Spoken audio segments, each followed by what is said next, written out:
देखो बेटा, ये जो हमारा चैप्टर है, रिसोर्स एंड डेवलपमेंट, तो इस चैप्टर का जो टाइटल है, उस टाइटल में ही आप पूरा चैप्टर अंडरस्टैंड कर सकते हो। तो पहला बात हो गया रिसोर्स और दूसरा हो गया डेवलपमेंट। तो हम पढ़ने वाले हैं रिसोर्स क्या होते हैं और डेवलपमेंट कैसे होता है। तो इन दोनों को मिक्स करके ये चैप्टर है। तो हम पहले पढ़ते हैं रिसोर्स क्या है। तो सबसे पहला हमारा क्वेश्चन जो है, जो हम नोट्स में पढ़ रहे हैं, वो है what do you understand by a resource. और तुम्हें मालूम है कि जैसे जैसे मैं आपको पढ़ाती हूँ, मैं आपको मेंशन करती जाती हूँ कि बेटा ये वाला क्वेश्चन इंपॉर्टेंट है, ये वाला इंपॉर्टेंट नहीं है, ये एमसीक्यूज के लिए है। तो ये जो क्वेश्चन है बेटा, व्हाट इज अ रिसोर्स, ये क्वेश्चन कभी भी लिखने के लिए नहीं आएगा। इसकी डेफिनेशन याद करने की जरूरत नहीं तुम लोगों को। इसमें सिर्फ एक काम करना, और वो ये है बेटा कि तुम्हें अंडरस्टैंड करना है। एजर्शन एंड रीजनिंग के लिए ये क्वेश्चंस होते हैं। तो क्वेश्चन नंबर 1 हम अंडरस्टैंड कर रहे हैं। और अगर हमें ये समझ आ जाएगा, we don't have to learn it, because we will not be asked to write it. We will be asked assertion and reasoning from these questions. ठीक है। तो what do you understand by a resource. तो बेटा सबसे पहली बात, हर वो चीज जो हमें नेचर में फ्रीली मिली हुई है, वो रिसोर्स नहीं होती। हमें बेटा अगर सनलाइट मिली हुई है, freely available in the nature, it is not a resource. बहुत क्लियरली समझ। तो फिर मैम, रिसोर्स का मतलब क्या होता है। बेटा रिसोर्स का मतलब होता है वो चीज नेचर की जो हमारे जरूरत में काम आती है। ऐसे तो बेटा नेचर में फ्रीली अवेलेबल वायरस भी है, बैक्टीरियाज भी हैं। तो क्या वो रिसोर्स है? नहीं। तो हमने बोला रिसोर्स वो होता है जो हमारी नीड्स को सेटिस्फाई करता। इससे भी काम नहीं चलेगा।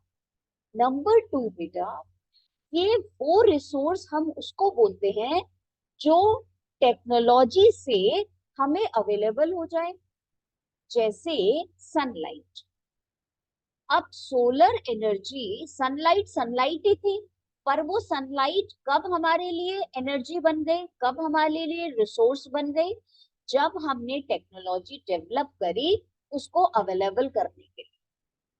तो रिसोर्स का मतलब वो चीजें जो हमारी नीड्स को सेटिस्फाई करती हैं, जो नेचर में अवेलेबल हैं, पर जो टेक्नोलॉजी से एक्सेसिबल अवेलेबल हो जाए। नंबर 3 बेटा, वो चीजें जो टेक्नोलॉजी से हमें अवेलेबल हो जाएं, वो भी रिसोर्स नहीं होती। क्योंकि अगर टेक्नोलॉजी बहुत महंगी है तो क्या फायदा हुआ फिर। तो टेक्नोलॉजी इतनी महंगी है बेटा कि हम उसको बिल्कुल किसी भी हालत में जो है वो यूज कर ही नहीं सक रहे हैं, इतना कॉस्टली है। तो क्या करें? तो हमने बोला इसका मतलब ये है कि हमें बहुत ध्यान रखना पड़ेगा कि जो चीज हमें चीप अवेलेबल हो, उसे बोलते हैं बेटा हम कि ये रिसोर्स है। और आगे बढ़ो। तो हमने कितनी सारी बातें, देखो एक इसमें पढ़ रहे हैं बेटा बड़ी अच्छी तरीके से। हमने बोला फ्री गिफ्ट नेचर जो है, फ्री गिफ्ट्स ऑफ नेचर, वो नहीं होते हैं रिसोर्स। फिर रिसोर्स क्या होते हैं? तो हमने बोला रिसोर्स का मतलब होता है हर वो चीज जो हमारे पास में यूज होती है बेटा टेक्नोलॉजी के थ्रू, और अच्छी चीपली अवेलेबल, और हमारी नीड्स को सेटिस्फाई करे। और बेटा वो रिसोर्स बोलते हैं जो हमारा कल्चर एक्सेप्ट करे। इन शॉर्ट अगर एक लाइन में बोले तो बेटा रिसोर्स वो होता है जिसके ऊपर ह्यूमन एक्टिविटी हो रही होती है। तो आपसे यही क्वेश्चन पूछते हैं कि रिसोर्स जो है वो ह्यूमन एक्टिविटीज का पार्ट कैसे है। इसलिए पार्ट है क्योंकि रिसोर्स में हर जगह ह्यूमन बीइंग्स का इन्वॉल्वमेंट है, जो हमारी ह्यूमन बीइंग्स की नीड को सेटिस्फाई करे, जो ह्यूमन बीइंग्स की टेक्नोलॉजी जिसे यूज कर ले, जो ह्यूमन बीइंग्स के लिए इकोनॉमिकल हो, सस्ता हो। ये सारी की सारी चीजें बेटा जो ह्यूमन बीइंग्स का कल्चर एडॉप्ट कर ले। तो ह्यूमन बीइंग्स जो है वो रिसोर्सेस को डेवलप करते हैं, रिसोर्सेस बनाते हैं।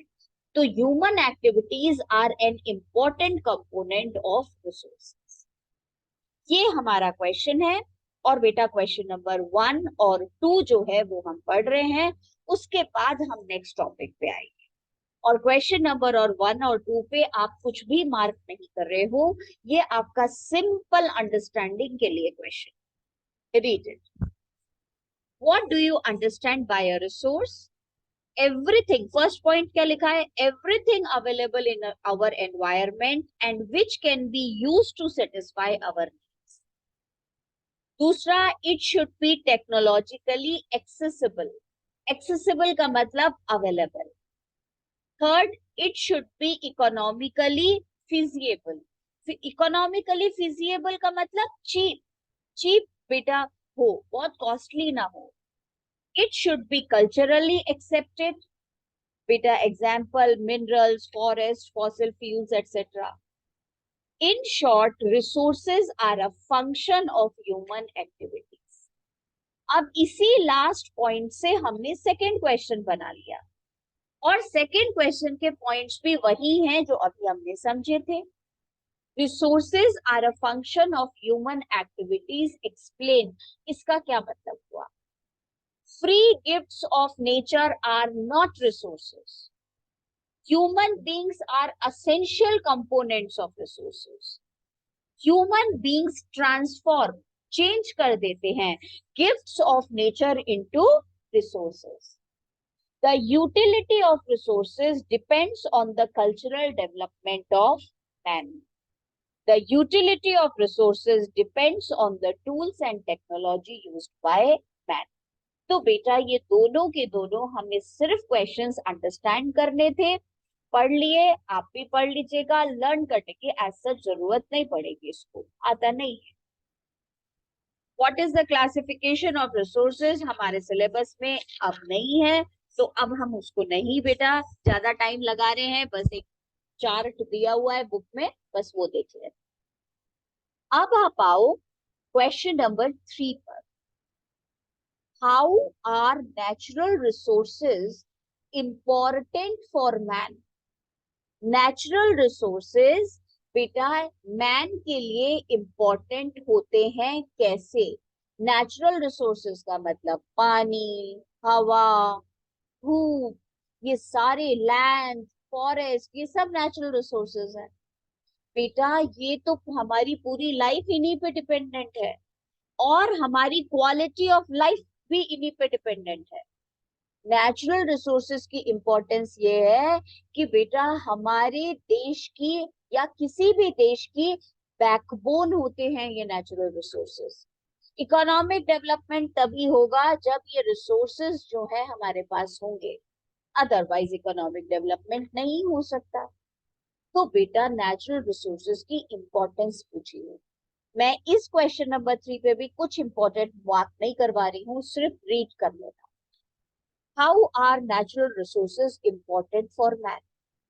Natural resources are important for man because they are vital for man's survival. बेटा vital मतलब important. Man के जिंदा रहने के लिए natural resources बहुत जरूरी है। They are important for maintaining the man's quality of life. हमारी quality of life भी minerals बेटा resources पे dependent है। They form the backbone of the economy of a nation. Or last, they provide material, energy, favorable conditions for development. तो बेटा ये हमने understand कर लिया, बस हो गया, कोई याद करने की जरूरत नहीं है सच। अब आओ क्वेश्चन नंबर 4 पे। बेटा क्वेश्चन नंबर 4 के आगे आप लिखो IMP, इम्पोर्टेंट। ये क्वेश्चन आ जाता है, और ये क्वेश्चन अकेला भी नहीं आता, क्वेश्चन नंबर 4 और 5 दोनों मिला के आ सकते हैं। और बेटा कभी कभी हो सकता है सिर्फ 2 मार्क्स का ही आ जाए। तो हम ह्यूमन बींग्स की आदत होती है हर चीज को ओवर यूज करना। तो बेटा वही क्वेश्चन हमसे पूछा है, रिसोर्सेज को हमने एक्सप्लॉइट किया। एक्सप्लॉइट का मतलब होता है बेटा जरूरत से ज्यादा यूज करना। हमने रिसोर्सेज का जो यूज था वो इनडिस्क्रिमिनेटली किया, मतलब बिना बेटा सोच के करा, बस करते गए उसको। अब क्या असर हुआ? अब ये हुआ कि हमारे रिसोर्सेस खत्म होने शुरू हो गए। हमारे यहाँ बेटा जो पॉल्यूशन की प्रॉब्लम है वो होनी शुरू हो गई। और बेटा हमारा जो है वो कहना चाहिए रिसोर्सेस कुछ लोगों के हाथ में आ गए, बाकी सारे लोग बेचारे स्ट्रगल कर रहे हैं रिसोर्स के लिए। मैन हैज एक्सप्लॉइट, इसके आगे तुमने इंपॉर्टेंट लिख लिया question number 4। Man has exploited natural resources. Exploited का मतलब ओवर यूज करना, एक्सप्लॉइटेड का मतलब इनडिस्क्रिमिनेट यूज, बिना सोचे समझे। What are the results of this indiscriminate use? और इसका क्या फर्क हुआ? Overuse of natural resources has resulted into depletion of resources. Depletion का मतलब decreasing of resources. Accumulation of resources in few hands. कुछ हाथों में इकट्ठे हो गए बस resources, बाकी लोग बेचारे ऐसे ही रह गए। और बेटा लास्ट ग्लोबल क्राइसिस जैसे global warming, ozone layer depletion, environmental pollution etcetera भी इसी से। ठीक है, हाँ जी मैम जी। अब क्वेश्चन आता है बेटा, why is resource planning necessary? Resource planning क्यों जरूरी है? इसके आगे लिखो वेरी इंपॉर्टेंट। तो रिसोर्स प्लानिंग तो जरूरी है, पर पहले तुम ये समझो रिसोर्स प्लानिंग का मतलब क्या होता है। तो सबसे पहली बात तो बोलोगे रिसोर्स प्लानिंग का मतलब होता है हम रिसोर्सेस को प्रॉपरली यूज करें, जुडिशियली यूज करें। जुडिशियस मतलब जज करके यूज करें। और बेटा इसे बोलते हैं रिसोर्स प्लानिंग। और रिसोर्स प्लानिंग की जरूरत क्यों है? क्योंकि हमारे पास लिमिटेड रिसोर्सेस, और कुछ रिसोर्सेस बेटा, कुछ एरियाज तो ऐसे हैं जहां बहुत कमी है रिसोर्सेस की, कुछ एरियाज ऐसे हैं जहां बहुत सारे रिसोर्सेस हैं। तो बेटा इसकी वजह से हमें रिसोर्सेस की प्लानिंग करनी पड़ेगी। तो पहले तुम पढ़ोगे व्हाट इज रिसोर्स प्लानिंग, और फिर बाद में तुम सारा पढ़ोगे कि रिसोर्स प्लानिंग की जरूरत क्यों। तो बेटा मैंने पॉइंट्स तो इसमें कम से कम 6 लिखे हैं, पर तुम तो 4 भी कर लोगे तो काम चल जाएगा। Now listen, why is resource planning necessary? Resource planning means proper and judicious utilization of resources. It is necessary because, first, resources are not available same in all parts of the country. Non-renewable resources cannot be renewed and needs extra care. There is acute shortage of some resources. और बेटा resource planning wastage को भी कम करेगा, it reduces wastage. और बेटा resource planning इसलिए भी चाहिए for quality of life, sustain मतलब कॉन्टिन्यूअस क्वालिटी ऑफ लाइफ। और लास्ट है बेटा for global peace, otherwise resources कम होंगे तो आपस में झगड़ा शुरू हो जाएगा। तो 6 पॉइंट्स आपने करे, you have to do very easy points, you have to do only 4 and learn the definition what is resource plan. अब बेटा नेक्स्ट क्वेश्चन आता है क्वेश्चन नंबर 6, और वो है रिसोर्स प्लानिंग की स्टेजेस बताओ। रिसोर्स प्लानिंग के स्टेजेस बताने वाले क्वेश्चन के आगे आप लिखो बेटा इंपॉर्टेंट। तो हमारे यहाँ रिसोर्स प्लानिंग 3 स्टेजेस में होती है। इतनी आसान नहीं है बस हो गई resource planning, no, it will have 3 stages. वो 3 स्टेजेस कौन कौन से हैं और उसका मतलब क्या है वो हमें समझना है। तो बेटा सबसे पहले इन्होंने बोला 3 stages of resource planning. Stage 1 is identification, stage 2 is evolving, stage 3 is बेटा मैचिंग। ये 3 स्टेजेस हैं, आइडेंटिफिकेशन, इवॉल्विंग, मैचिंग। अब इसका मीनिंग क्या है वो हम समझ लेते हैं। आइडेंटिफिकेशन का मतलब है हम किसी एरिया में जाएंगे, सर्वे करेंगे, वहां जाकर के बेटा हम मैपिंग करेंगे यहाँ कौन सा रिसोर्स है, उसकी क्वांटिटी कितनी है, उसकी क्वालिटी कितनी है। सेकेंड स्टेज में इवॉल्विंग का मतलब है हम एक प्लानिंग स्ट्रक्चर इवॉल्व करेंगे, एक टेक्नोलॉजी इवॉल्व करेंगे। और बेटा मैचिंग का मतलब जो हमारे देश का इकोनॉमिक डेवलपमेंट के लिए सबसे बड़ा एरिया है उसके साथ इस रिसोर्स को मैच करेंगे। तो बेटा ऐसे 3 स्टेजेस होते हैं and we have written everything in this.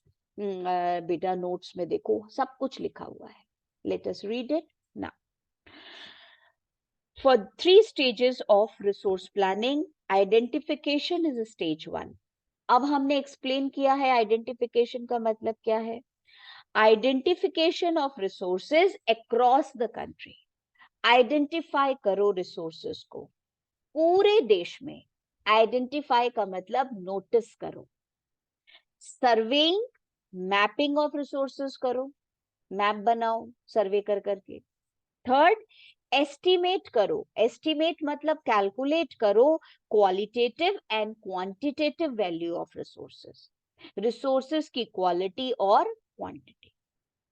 Second stage, evolving a planning structure for resource development plans. एक बेटा प्लानिंग स्ट्रक्चर बनाना। Second, implementing appropriate technology, skill and institutional setup. बेटा सेकेंड स्टेज में हमने इंप्लीमेंट किया technology को भी, institution भी बनाए, स्किल भी डेवलप करी। और रिसोर्स प्लानिंग का लास्ट स्टेज है matching. Matching resource planning with national development plans. तो बेटा ये हमारे सारे के सारे क्वेश्चंस हो गए। अब इसके बाद जो हम क्वेश्चन पढ़ रहे हैं वो क्वेश्चन है right 4 factors which determine resource development in a region। ये वाला क्वेश्चन सिर्फ पढ़ लो, समझ लो, याद करने की ऐसा जरूरत नहीं पड़ेगी, ऐसा ये पूछते नहीं है, but you must understand this. तो बेटा क्वेश्चन नंबर 4 है right 4 factors which determine resource development in a region. किसी एरिया में रिसोर्स डेवलपमेंट होगा या नहीं होगा ये किस पे डिपेंड करता है। वही बातें जो तुमने क्वेश्चन नंबर 1 में पढ़ी, वही बातें जो तुमने क्वेश्चन नंबर 2 में पढ़ी। रिसोर्स डेवलपमेंट इस बात पे डिपेंड करता है वहां के ह्यूमन बींग्स कैसे हैं, टेक्नोलॉजी कैसी है, कल्चर और हिस्ट्री कैसा है। सेम पॉइंट्स है बेटा, इसलिए ना तो ये इंपॉर्टेंट है और बार बार तुम पढ़ भी रहे हो तो you can write it on your own. We will just read it क्योंकि इसके बाद वाला क्वेश्चन बहुत डिफिकल्ट है। Now listen, the factors involved in the development of resources are. Availability of resources होना चाहिए, लेवल ऑफ टेक्नोलॉजी भी होना चाहिए, क्वालिटी ऑफ ह्यूमन रिसोर्सेज भी होना चाहिए, हिस्टोरिकल या cultural experiences of the people. तो बेटा ये चारों चीजें चाहिए किसी भी एरिया में रिसोर्स को डेवलप करने के लिए। वहां रिसोर्स होना जरूरी है, वहां टेक्नोलॉजी होनी जरूरी है, वहां बेटा ह्यूमन रिसोर्सेज क्वालिटी वाले होने चाहिए और कल्चरल या हिस्टोरिकल एक्सपीरियंसेस। ठीक है, हाँ जी मैम हो गया। Now let us come to the last question of today's class and which is also very difficult बेटा और है भी थोड़ा सा हमारा important question। देखो, India has enormous diversity in the availability of resources or planning the strategy for judicious use of resources in India। बेटा ये जो क्वेश्चन नंबर 8 है, इसके आगे लिखो वेरी वेरी वेरी इंपॉर्टेंट। ये क्वेश्चन है बेटा, मैंने आज फर्स्ट क्वेश्चन इस चैप्टर में ये बताया है जो इतना इंपॉर्टेंट है। इसका मीनिंग समझा रही हूँ और फिर इसको बेटा आपको समझा करके फिर रीड कर रही हूँ। और आज जितनी हमने ये पढ़ा है वो अच्छी तरीके से रीड कर लेना, तैयार कर लेना। कल की क्लास में हम आगे भी पढ़ेंगे और बेटा इसके हम कल एजर्शन और रीजनिंग भी डिस्कस करेंगे। और एजर्शन और रीजनिंग वाले क्वेश्चंस डिस्कस करने इसलिए भी जरूरी होते हैं टू सी कि हमें अच्छी तरह समझ आ गया कि नहीं आ गया। तो बेटा ये वाला जो क्वेश्चन है, क्वेश्चन नंबर 8, उसका मीनिंग समझो। वो आपसे ये पूछ रहे हैं कि इंडिया में बहुत डाइवर्सिफाइड रिसोर्सेज हैं, उन्हें डेवलप करना चाहिए। या फिर बेटा यही क्वेश्चन को घुमा करके पूछ रहे हैं, वो कह रहे हैं रिसोर्स प्लानिंग करने से आप इंडिया के इतने सारे रिसोर्सेस को डेवलप कर लोगे। एक्सप्लेन करो। आपको समझ आ गया? इंडिया में रिसोर्सेज डाइवर्सिफाइड है, डिफरेंट है, बहुत सारे हैं, उन्हें कैसे यूज करें, उन्हें कैसे डेवलप करें। इसी क्वेश्चन को अलग तरीके से पूछा है, रिसोर्स प्लानिंग करके आप अलग अलग रिसोर्सेस को डेवलप कर सकते हो इंडिया में। एक्सप्लेन करो।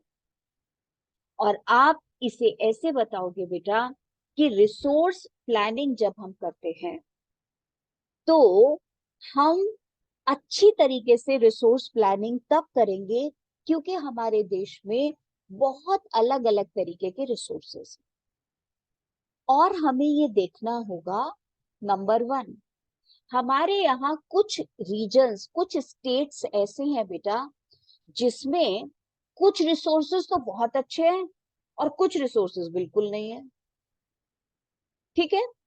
तो उन्होंने बोला जैसे हमारे यहाँ आप अगर जाओगे अरुणाचल प्रदेश, तो बेटा अरुणाचल प्रदेश में आपको बहुत ब्यूटीफुल जो है वो नेचर मिलेगा, पर वहां इंफ्रास्ट्रक्चर ही नहीं है, तो रिसोर्सेज यूज नहीं हो पा रहे।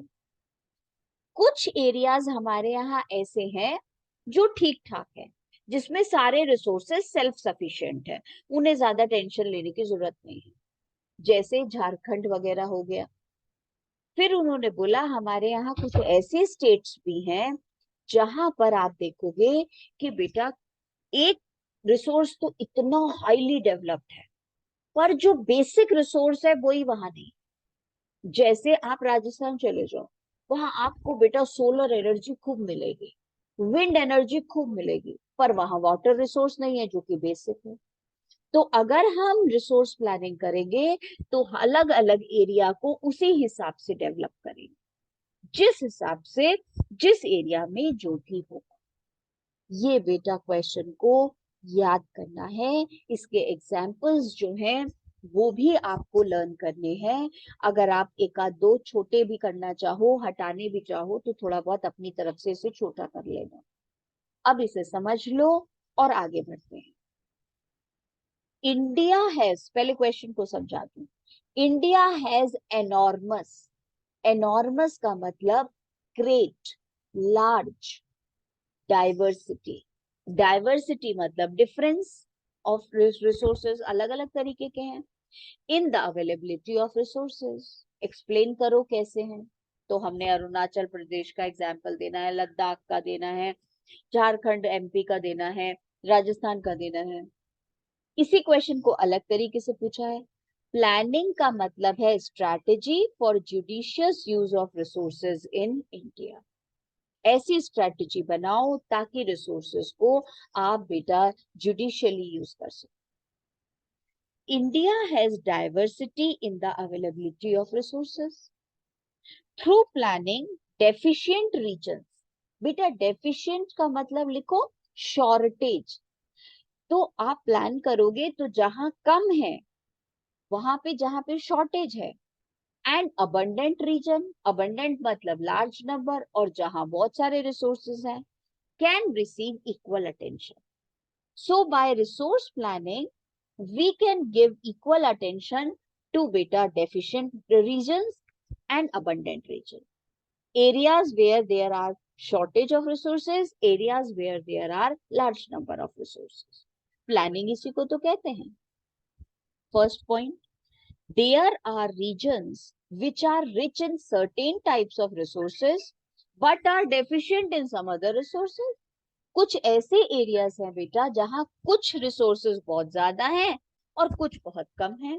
दो एग्जांपल्स दिए हैं. Arunachal Pradesh has abundance of water but lacks infrastructural development. वहां इंफ्रास्ट्रक्चर नहीं है. इंफ्रास्ट्रक्चर मतलब बेटा वहां रोड्स नहीं है, वहां बिल्डिंग्स नहीं है. दूसरा example, the cold desert of Ladakh has very rich cultural heritage but deficient in water. वहां पानी ही नहीं है. Infrastructure and minerals. तो बेटा लद्दाख में आपको बड़ा सुंदर नेचुरल ब्यूटी कल्चर दिखाई देगा पर इंफ्रास्ट्रक्चर नहीं है. वहां पे बेटा आपको जो है वो पानी नहीं मिलेगा. तो अब क्या करो ऐसी जगह पे. दूसरा, एक एरियाज तो ऐसे हो गए जहां एक रिसोर्स बहुत है, दूसरा बिल्कुल नहीं है. दूसरे areas, there are some regions that are almost self sufficient in resources. कुछ एरियाज ऐसे हैं जहां पे सारे रिसोर्सेज सेल्फ सफिशिएंट है, उन्हें कोई जरूरत नहीं किसी से लेने की. For example, Jharkhand, Chhattisgarh, MP are rich in minerals and coal deposits. पानी भी ठीक ठाक सा है, हर चीजें हैं, फॉरेस्ट भी है. बेटा थर्ड नंबर पे, there are some regions which have acute shortage of vital resources. और कुछ ऐसे हैं बेटा जहां इंपॉर्टेंट रिसोर्सेज ही नहीं है. जैसे Rajasthan is well endowed. Endowed मतलब gifted with solar and wind energy but lakhs in water resources. ठीक है. अब बेटा ये दो छोटे छोटे से क्वेश्चन और हैं तो ये कर लेते हैं, तो आज के नोट्स तो पूरे हो जाएंगे. फिर मैंने आपको भेजे हुए हैं आगे वाले नोट्स भी, क्वेश्चन नंबर 11 से, और फिर मैं और भी आगे के आपको भेज दूंगी बेटा परसों के लिए. तो अब हम पहले ये वाले और कर लेते हैं. दो रह गए हैं छोटे. देन आई विल बेटा this make the class over. ठीक है, थोड़ा सा रह गया. That what is conservation of resources. अब बेटा कंजर्वेशन ऑफ रिसोर्सेज के आगे लिखो वेरी वेरी वेरी इंपॉर्टेंट. जैसे तुमने क्या किया, तुमने रिसोर्स प्लानिंग पढ़ी थी. तो बेटा ये रिसोर्स प्लानिंग जो है, ये रिसोर्स प्लानिंग अलग चीज है, कंजर्वेशन ऑफ रिसोर्स बिल्कुल अलग चीज है. तो रिसोर्स प्लानिंग जो है वो ये सच इतना लिखने के लिए नहीं आता जितना ये आता है कंजर्वेशन ऑफ रिसोर्स. तो इसके आगे very very important. Conservation of resources का मतलब ये हो जाता है, उसका मतलब क्या था, रिसोर्स प्लानिंग का मतलब था प्रॉपर एंड जुडिशियस यूटिलाइजेशन. और बेटा इसका मतलब है कंजर्वेशन ऑफ रिसोर्सेज का मतलब है बेटा कि हम अपने रिसोर्सेज को प्लान्ड और जुडिशियस वे में यूज करें, प्रेजेंट की जरूरतें भी पूरी करें और फ्यूचर जनरेशन के लिए भी छोड़ दें. What is conservation of resources? Very very very important. Conservation of resources means judicious and planned use of resources. It means benefit to the present generation. It also means to maintain potential to meet का मतलब to fulfill the needs of future generation. It is sustainable. तो बेटा conservation of resources का मतलब है sustainable, मतलब continuous. बहुत important है. इसके बाद गांधी जी के व्यूज दिए हैं बेटा. ये एमसीक्यू का क्वेश्चन है. गांधी जी ने कहा था नेचर में सबकी जरूरत के लिए हर चीज है पर किसी की ग्रीड के लिए, लालच के लिए नहीं. Gandhi's views, there is enough for everybody's need and not for anybody's greed. Gandhi ji का मतलब था ग्रीडी लोग जो होते हैं, लालची और सेल्फिश लोग जो होते हैं, जो सिर्फ अपने बारे में सोचते हैं, ऐसे लोग बेटा जो है वो कारण है जिसकी वजह से रिसोर्सेज खत्म हो रहे हैं. There is enough for everybody's need and not for anybody's greed. Gandhi ji placed greedy and selfish people as the root cause for resource depletion. Gandhi ji wanted to replace mass production with production for mass. तो बेटा बहुत सारा production नहीं करना, वो production करना है जो कि लोगों के यूज। लास्ट क्वेश्चन आज का, why is conservation of resources important? हमें रिसोर्सेज क्यों कंजर्व करने चाहिए? फ्यूचर जनरेशन के लिए। अगर नहीं करेंगे तो बेटा हमारी लाइफ भी डेंजर में हो जाएगी, रिसोर्सेज खत्म हो जाएंगे। Why is conservation of resources important? Conservation of resources is necessary for several reasons. Our resources are limited in nature, therefore they have to be frugally used. Frugally का मतलब लिखो बेटा economically, carefully. Non-renewable resources need extra care for economic development or beta for our own life, for our own sustenance, for our own maintenance. We need resources. अच्छी तरीके से read करना ये 10 questions. कल मैं इससे रिलेटेड क्वेश्चंस पूछूंगी बेटा, assertion और रीजनिंग हम डिस्कस करेंगे और फिर हम आगे का पढ़ेंगे। And I am going to share the notes with you today. अभी भेज देते हैं आगे वाला, उसका भी प्रिंट आउट निकाल, ठीक है? See you tomorrow at the same time 8:20 PM। Bye.